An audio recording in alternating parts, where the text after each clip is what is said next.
So it's no secret that I love a Save Ideas video. I've got dozens of them on the channel, and I just love the quest of trying to find that club that could give you the basis of an epic football manager adventure. But I also know just how frustrating it can be when you fancy a game of FM, but you just can't find a club that really ignites your enthusiasm. Well, worry not, because in this new series, we're going to be taking a look at some clubs with epic histories and fabulous stories as we try and unearth your best save ever.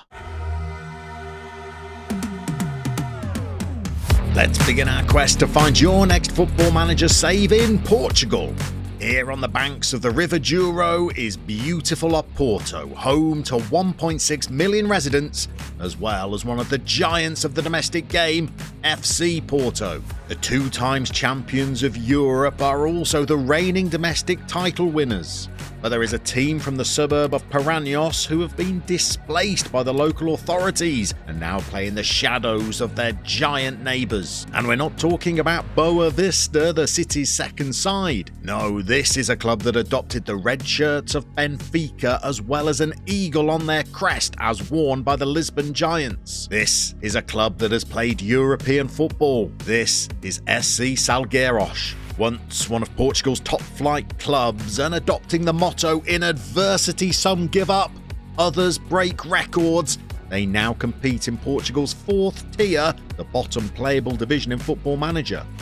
Sport Comercio Salgueiros were formed in 1911 by 3 friends who had just watched Porto take on Benfica. The trio would meet each evening under a lamppost in their local district of Porto to discuss plans for their new side, and they raised funds by singing Christmas carols in their neighbourhood. By the 1930s, Salgueiros were an established second division side with sporadic spells in the top tier, but by the 1980s they were a club on the rise, becoming an established top-flight side, with their highest finish being 5th place in 1991, which qualified the club for the following season's UEFA Cup. They went on to be defeated by a Cannes side, giving a European debut to Zinedine Zidane, but the club last appeared in Portugal's top division in 2002.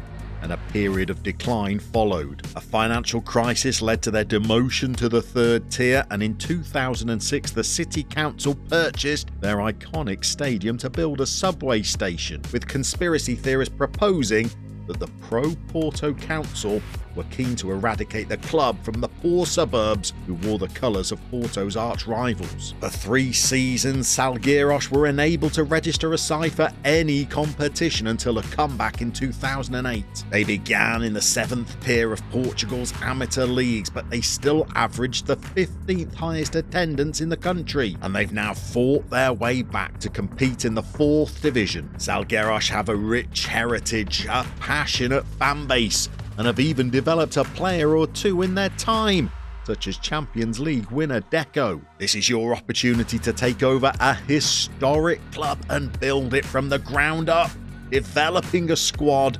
building a legacy, and reviving old grudges as you take over at Sport Comercio Salgueiros. Where should we head to next in search of the best save ever? What about Germany and to the region of Bavaria, where giants don't come much bigger than in the city of Munich, where FC Bayern reside, the most successful club in the country and winners of 32 Bundesliga titles, including a daunting 10 in a row. And they've been crowned champions of Europe on 6 occasions. But away from the Allianz Arena in the north of the city lies the Grunwalder Stadion on the outskirts of Munich, the latest home of 1860 Munich, a club that were regional champions in 1963, ensuring an invite to be one of the founding members of the Bundesliga, whilst Bayern were forced to continue competing in the regional leagues. 1860 finished a creditable 7th in that inaugural Bundesliga season and were victorious in the Pokal a year later, before making it to the final of the European Cup Winners' Cup, where they lost to West Ham, but they atoned for that defeat by winning the Bundesliga in 1966, and they competed in the following season's European Cup, where they exited following a defeat to Real Madrid. But by 1970, they were being relegated from the Bundesliga, beginning a new era as a yo-yo club. Spells in the top flight attracted star names such as Abide Pele, German international Thomas Hassler, and Croatian marksman Davor Suker. And by the year 2000, they were back as a Champions League club, taking on Leeds United. But by 2004, the side were relegated once more, slipping into the third tier by 2006. Investment by a Jordanian businessman helped rebuild the club, and they returned to Bundesliga 2, but the club struggled and were relegated once more in 2017. 56,000 spectators had watched as they won a relegation playoff in 2015, but 2 years later, their luck ran out. Their managing director resigned and their Jordanian backers withdrew their support for the club, and they were demoted to the regional leagues. They did bounce back to 3 Liga at the first attempt, where they've now spent the last 5 seasons. But fans dream of another new dawn, of a coach that can guide one of Germany's former champions back to the Bundesliga, thus reigniting one of the biggest derbies in the nation and bring back European football to a club that were once champions. This could be the best save ever as you take over at 1860 Munich.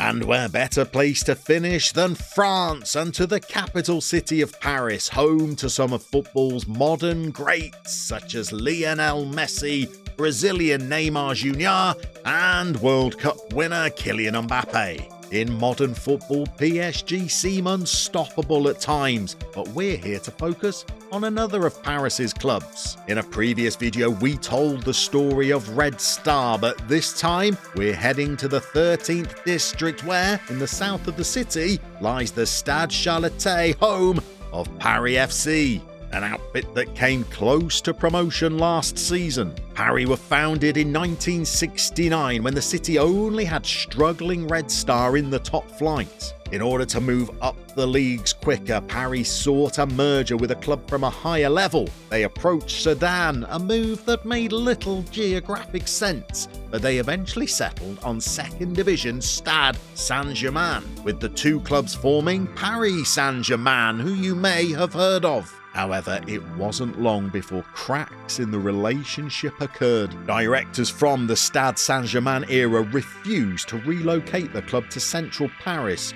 which led to interference from prominent local politicians, and the two separated just 2 years after merging, with PSG becoming an amateur club in the third tier, whilst Paris continued in the top flight playing at the Parc des Princes. But alas, not for long, as 2 seasons later they were relegated whilst PSG replaced them in Ligue 1 and purchased the Parc des Princes from their cash-strapped rivals. Paris made a brief return to the top division in 1979, but lasted just 1 season, and despite the appointment of future national team boss Roger Llama, this was their last appearance in Ligue 1.